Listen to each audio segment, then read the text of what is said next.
Hi, everyone. I'm Connie Zabel-Schmucker, Advocacy Director for Bicycle Garage Indy, and welcome to Bicycling Lunch and Learn. This is our last one of 2025, and so we're going to end it with one of our more popular ones, which is riding in the cold and dark, which is perfect timing since it's going to be super cold tomorrow morning.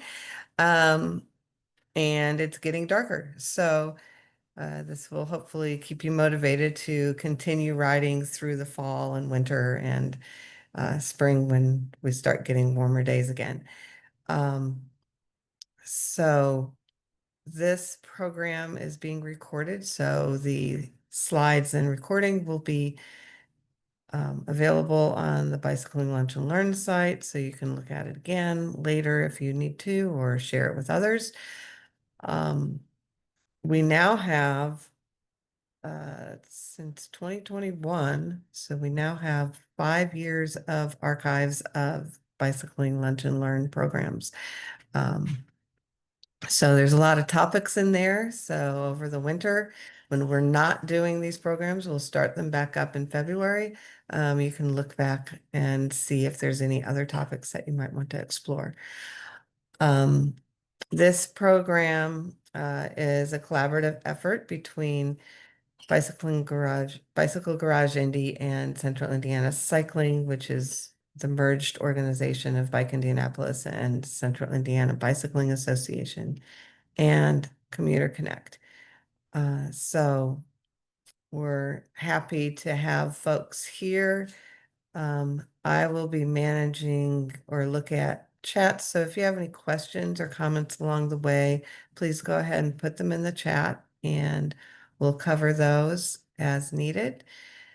And a couple of things. There's a couple of ribbon cuttings. There was one yesterday for the B&O. Now you can go all the way from downtown Indianapolis all the way to the middle of Hendricks County, which is kind of exciting. That ribbon cutting was yesterday. There's another ribbon cutting that's going to be for the nickel plate on the 21st of October, so in a couple weeks. It'll be the Indianapolis portion of the nickel plate. And I think also there's going to be a ribbon cutting on the 20th for the 106th Street Bridge across the White River up in Hamilton County. And there was just a ribbon cutting last Friday.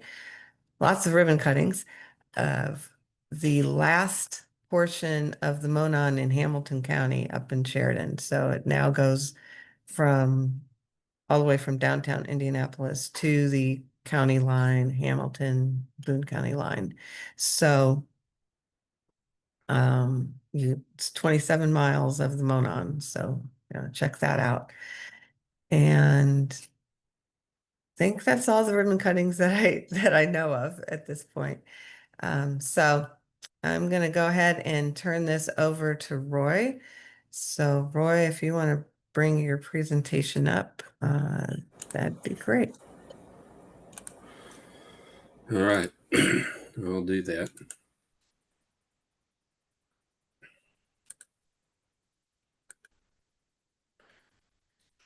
Well, hello, everybody. I am Roy Sparks. I have done this presentation a few times. And I got to figure out how to turn off the closed caption. There we go. So I do this annually. So if you've seen this before, not much has changed to this year's version. But if you haven't seen this slide deck yet, it has a lot of good information in it. I am an avid cyclist. I ride probably on average 3,400 to 3,500 miles a year.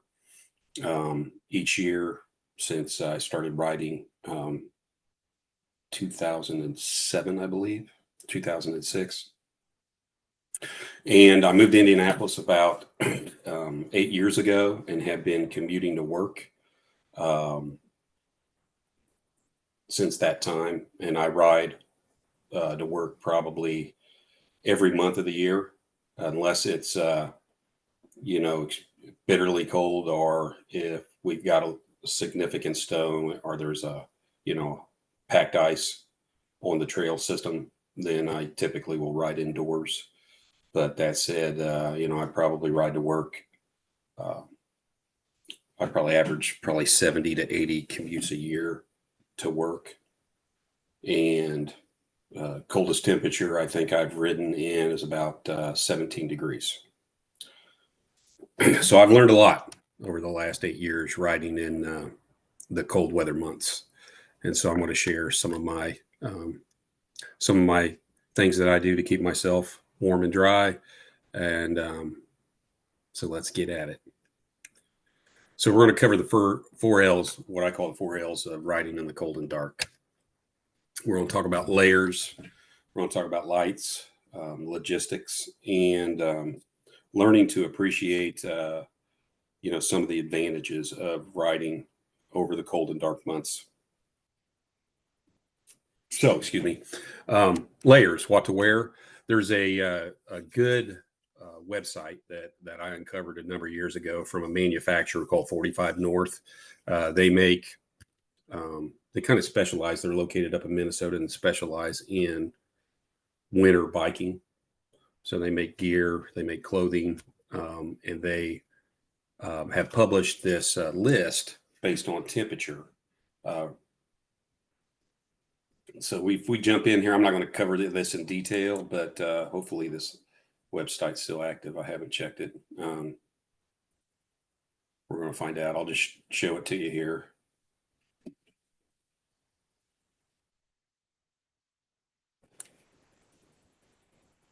Uh-oh. Well, I might have to update the link on this, Connie. Apparently it's not, yeah, my link's not good. So I'll correct that before I send a PowerPoint deck over to you. But anyway, I'll update this link. It's a really good resource if you're kind of trying to figure out what might work for you as far as layers based on temperatures. It's a good resource to start with. The things that you need to keep in mind if you want to ride over the winter is to keep a log of what worked for you based on the temperature, because surprisingly, a year passes and here it is getting cold this week. And if, keeping a log, you can figure out, hey, when it got to 40 degrees, what worked for me? When it was 30 degrees, what worked for me? And that makes it a lot easier, because believe it or not, the first couple of years I did this, I did not keep a log. And I'm like, trying to piece together what I wore at certain temperatures from the previous year. It gets a little muddy. So keeping a log is a good thing. As far as, deferring expense, try gear you already own before.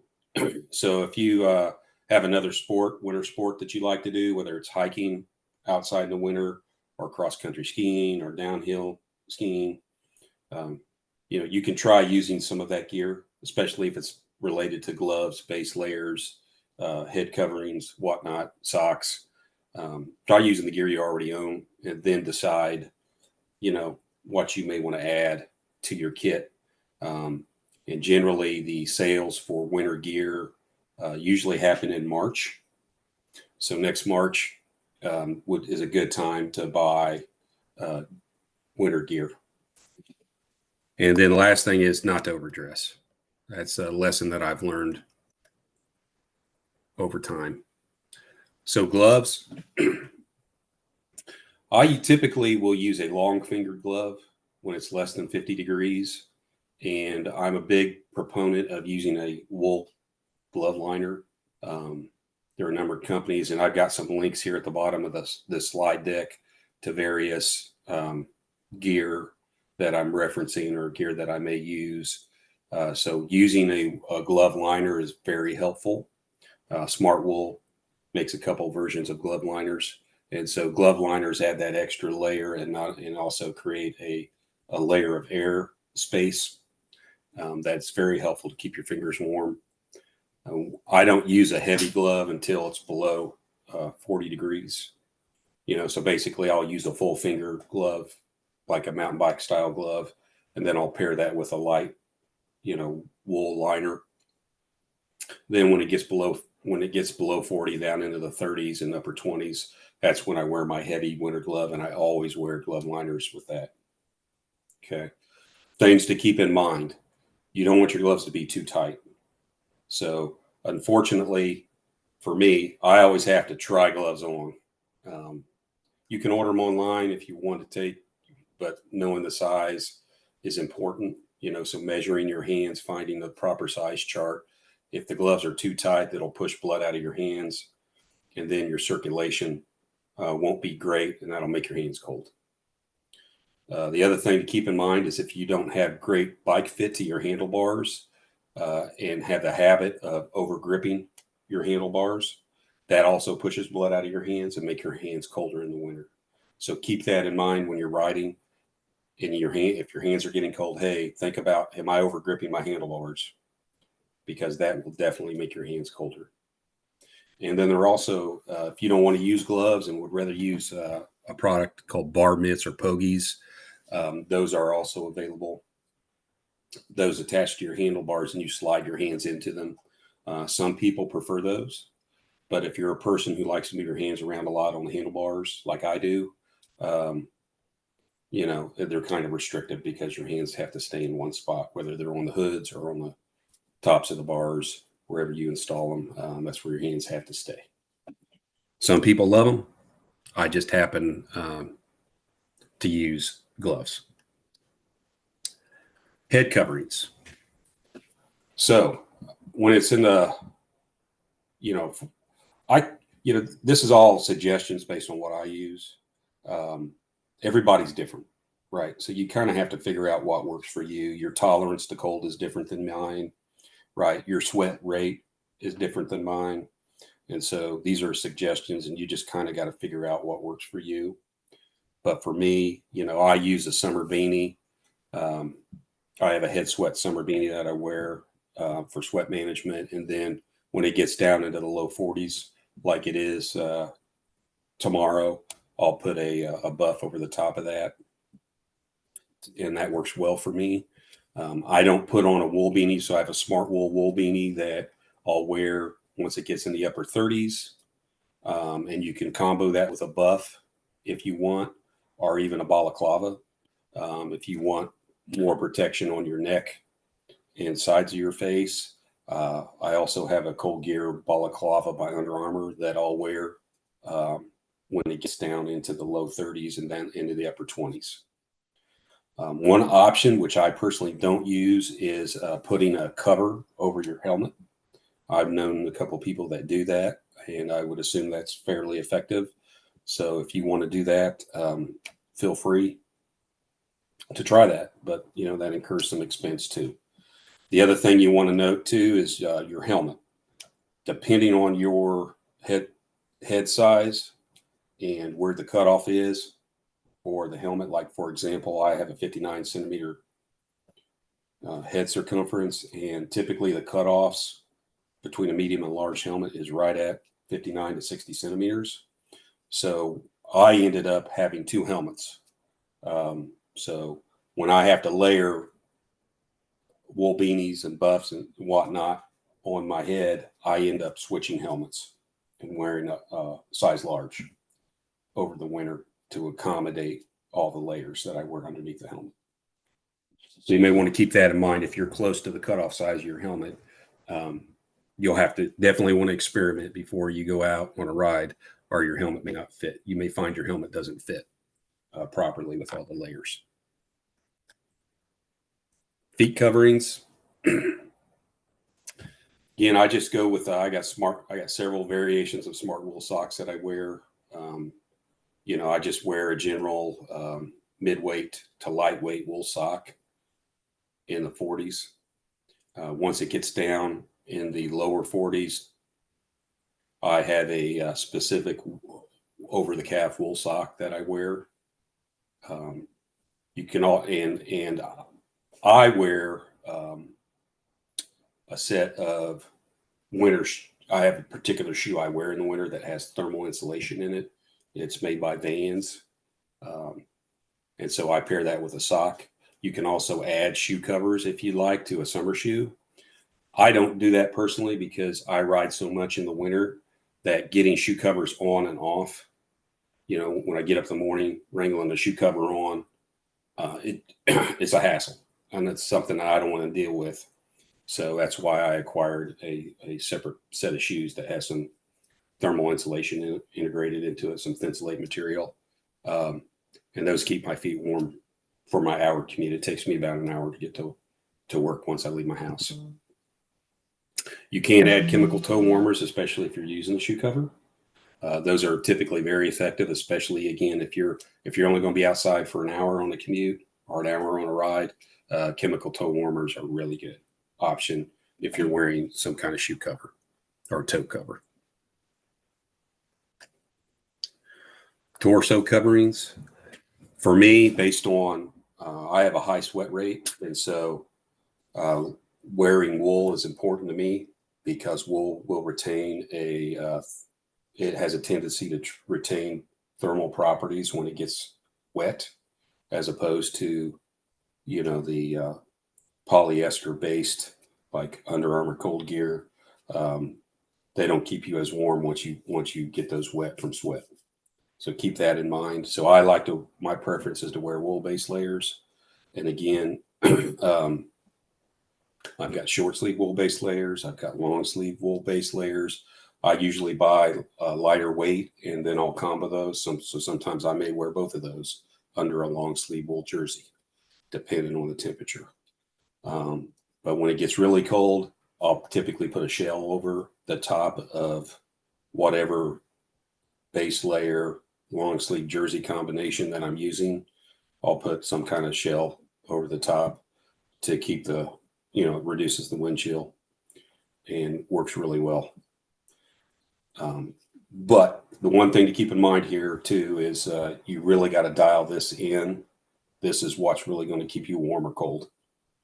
If you overdress on this torso covering, what I found is you'll end up, and depending on how hard you're working when you're riding, you'll end up over sweating too much. And if you get all your layers wet, that's where you're going to get cold. And so you just keep that in mind when you're dialing these in. That's why I say it's good to keep a log so you don't have to relearn lessons every year. But once you saturate everything, what I found is you pretty much, and you got that outer layer on that shell, you pretty much got to zip that shell up and close all the vents in order to stay warm. If you get this part of the formula wrong. And you got to keep going too. That's the other thing. If you stop at a coffee shop or something for 15, 20 minutes and then go back out to finish, 20 more minutes of your commute to work and you're wet, you're going to be cold for that short stint into work. I've learned that lesson too. As far as leg coverings go, you can get away with wearing bibs and leg warmers when it's, if you got a set of leg warmers, those are fairly effective.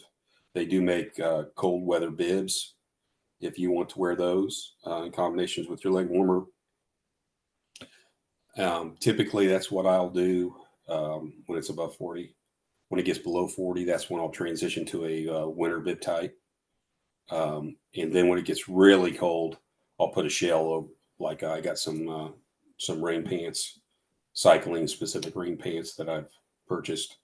And when it gets down in the 20s, I'll typically add a pant over the top of the winter bib type to reduce wind chill to help keep my quads warm. If I don't do that, typically what will end up happening is I'll get to work and hit the locker room and my legs are cold to the touch if I don't do that.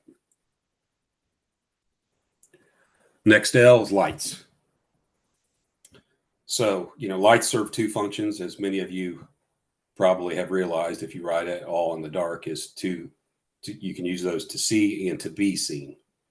And when you're cycling, especially commuting during rush hour times in the morning, you need to use a combination of both, right? Having handlebar lights mounted, or or even have the ability to have an extra light that you can mount to your helmet is very helpful. So what I end up doing, because you can have the worst case scenario, right, is you go out, you're riding in the cold and dark, it's 28 degrees outside, and you get a flat tire at 7 a.m. in the morning. Now you're kind of hosed, right? It's dark, and you got to be able to see to repair it. And the faster you repair it, the warmer you're going to be. If you end up having to take 20, 30 minutes to change a flat, you're going to get cold because you got to take your gloves off, right? And now you've stopped generating energy and you're going to get cold. So the faster you can fix flats, the better. And so I personally carry an extra light in my bag that fits over my head that I can put on so both my hands are free so I can see to repair any flats that I might get. Always carry an extra light. That's the N+1 headlights. So, typically I'll have 2 lights mounted to my handlebars. One will be on, one will be off. Cold weather affects the battery effectiveness on your lights. The colder it is, the shorter use you're going to get out of that battery, especially if it's a couple years old. It is very surprising. When I first started riding, it was very surprising to me that this was a big issue. But in the summer, you may have a light that you can leave on for 3-4 hours at a certain setting, and take that same light out this winter, and it's 30 degrees out, it may get less than half the life because the temperature affects the battery that much. So just keep that in mind. I always carry an extra light because of that. As far as lights go, there's no reason not to have 1,000 lumen light. They're fairly affordable. I wouldn't mess with having lights that are like 300 lumens or 600 or 500 lumens. It's just not for the money. It's not worth it. Most of these lights will have high, low, and medium settings on them. So you can reduce the lumen output to get a longer battery life if you want. As far as tail lights and reflective elements go, tail lights are really going to be a main component in being seen. So I'm a big proponent of that. Again, I always carry extra light with me just in case my tail light dies during the ride. Having reflective elements on is important. Typically, that's going to be on your bike, your tires, your clothing. They have reflective tires, bands on the outside of tires. You can put reflective stickers on your bike. Most of your winter clothing has, especially the shell layers, have some kind of reflective element on them. I highly recommend those. It's important to be seen by cars. And I can tell you they are effective. When I'm riding southbound on the Monon and you got all these cross streets, like, the 25th Street, 22nd Street, the 16th Street, 30th Street, those problem cross streets that we all have to deal with when we ride the Monon, you can tell that cars can see me. As I'm coming down the trail, they'll slow down. And that's just because their headlights are catching my reflective elements as I'm coming up to the intersection. And typically they'll slow down and stop. So it's very important to have reflective elements on your gear, including your shoes. The reflective elements that are moving is kind of intuitive. Those reflective elements that are moving, so having reflective elements on your shoes, on your pants, those are the one on your wheels. Fikes, I think is how you pronounce that. They make sticker kits you can put on your rims, your wheels. If you don't have a reflective tire band, anything that moves is going to catch the driver's eye quicker, right? So make sure, you have some kind of reflective element on your shoe or your pant or your wheel. So those things can be picked up on drivers. It's important to try to catch their attention, and it's difficult to do. I had a driver that just this last week on 30th Street slowed down, and I thought they saw me, but I think they were on their phone, and I thought they were going to stop, but they didn't, and so they ended. So you got to be careful when you're hitting these cross streets. Just because they're slowing down doesn't mean they're going to stop, right? Roy, we had a question about Sure.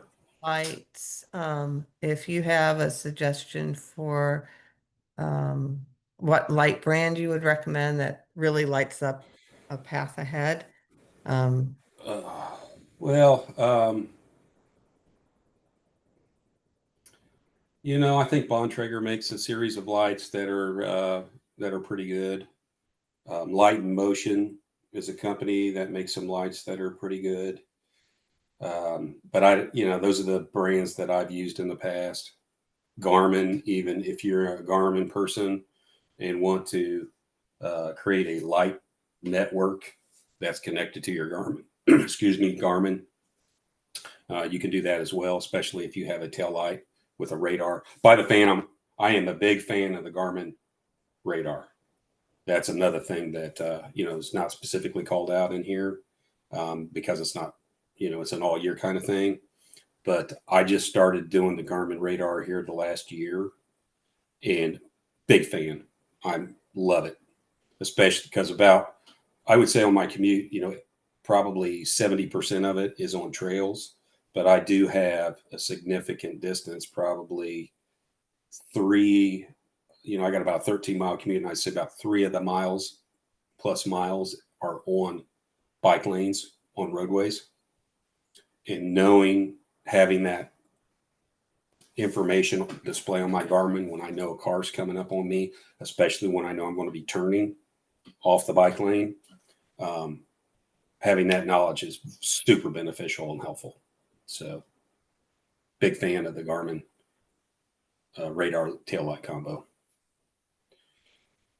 and we have a couple So of those are the two. comments. Yeah, go ahead. Yeah, we have a couple of comments related. So, um, Dan has put in some links for Night Rider. Light in Yeah, Motion, I actually have a lot of Light in Motion, and they have a really wide um, beam, so you can see like the entire road. Unfortunately, they went out of business in January of this year.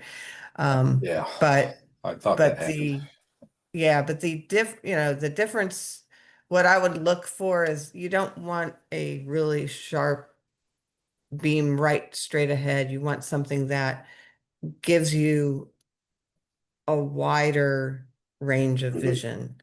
At least that's what I found when the light and motion lights made a huge difference for me when I was doing more riding at night, because then I could actually see the road and I could see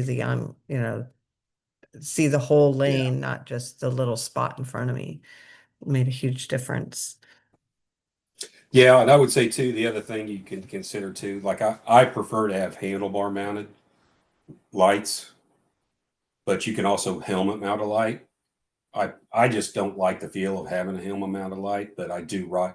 I'm part of the Fall Creek Flyer commuter group, and we have several riders that do helmet mounted lights. And the upside with that is that obviously that light moves with your head, so as you're looking off to the side, it lights up where you're looking instead of just the path directly in front of the bike. So, if that's important to you to be able to get light where you're looking, you might want to consider a helmet mounted version. Most lights do have some kind of helmet mount that you can buy as an accessory. So keep that in mind too. As far as the logistics parts go, we're going to talk about your bike and getting ready. Tire choice. So, like I said, I do not ride if we get, if it's a dusting of snow, as you saw in the first slide, um, I'll ride. But again, I have the luxury of having 2 bikes that I have that are dedicated just for commuting. I've got a road bike, it's a Trek 2007 Trek Pilot. And then I also have a Surly Ogre. It's 2016. And so the Ogre has a wider tire on it. It's got almost like a 1.8-inch Schwalbe tire on it.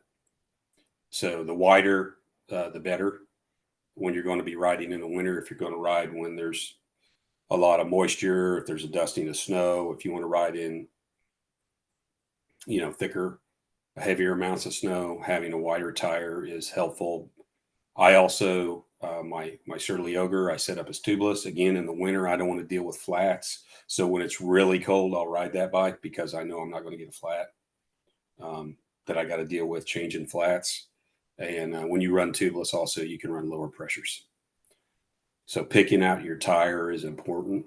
And again, as I mentioned, you don't necessarily need to buy a new bike to ride in the winter.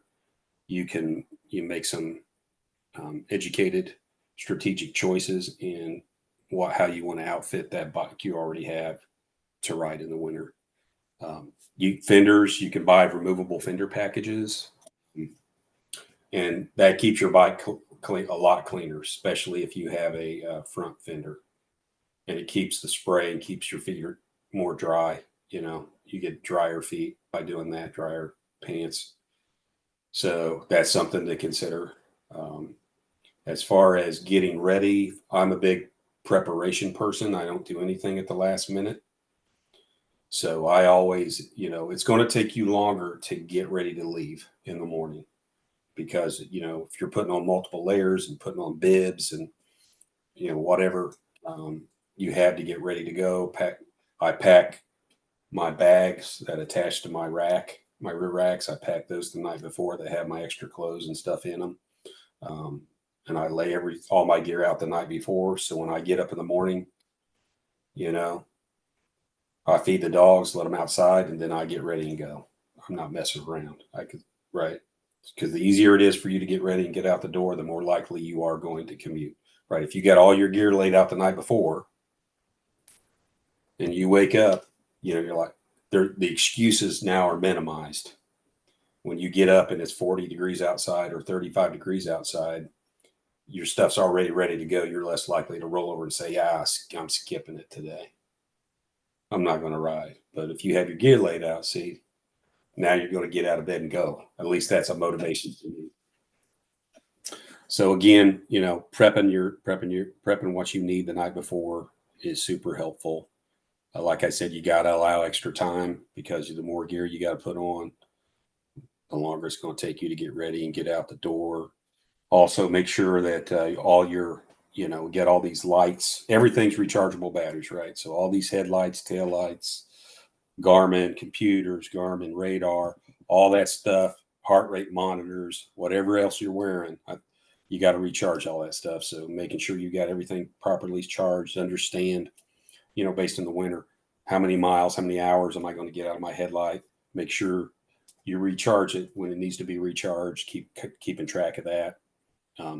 Make sure you got the charge cords at work. If you know you're going to get to work and it's going to need to be recharged before you ride home, make sure you got the cords at work so you can charge all your electronic components and devices. Learning to love it, the last L. So accountability by having somebody you ride with is a huge factor of riding in the winter when it's cold and dark. Getting a ride buddy or getting part of a bike commuter group that is on a somewhat of a regular schedule and can communicate. We use Fall Creek Flyers use the GroupMe app for group chat and messages, and so we connect multiple times a week on that app about who's going to ride on what days, and we have kind of a set schedule of when we're going to meet up and where we're going to meet up, and so understanding, hey, I know Mark's riding tomorrow morning, and I'm going to meet him at 6:30. I already know that today, right? So when I get up tomorrow morning at 5:30 in the morning, I'm going to be like, yep, Mark's going to meet me. I need to get moving, right? There's accountability and peer pressure that is helpful to your health, right? So trying to find somebody to connect with. Also, not only does it give accountability, but it also gives you the opportunity to build a social network, have somebody you can talk to, have an extra person there in case you do have a mechanical problem. Now you've got somebody there that can help you in case you're having trouble getting that flat fixed, right? You got another set of eyes, somebody else that can help you. And then the other thing that can't be discounted is, when you ride in the winter and it's dark and it's quiet, you really get an appreciation for the city and the trail system and the scenery.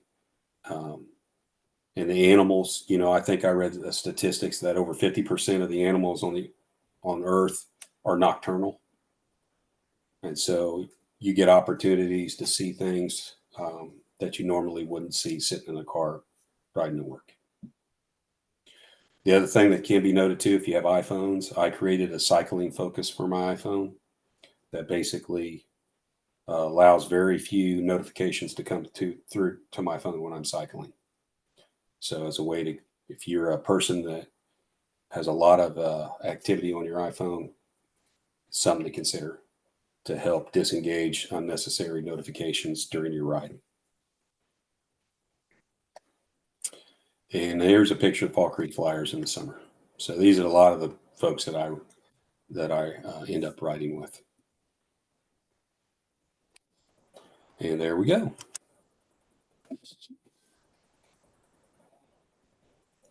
Great, awesome. So Roy, you can stop sharing your screen if you want.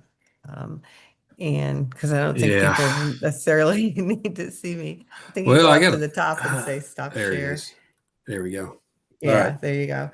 So we had Dan, one of the attendees, had some links in um, with about some lights and some other items, and another person put some items in. He likes to use a helmet light.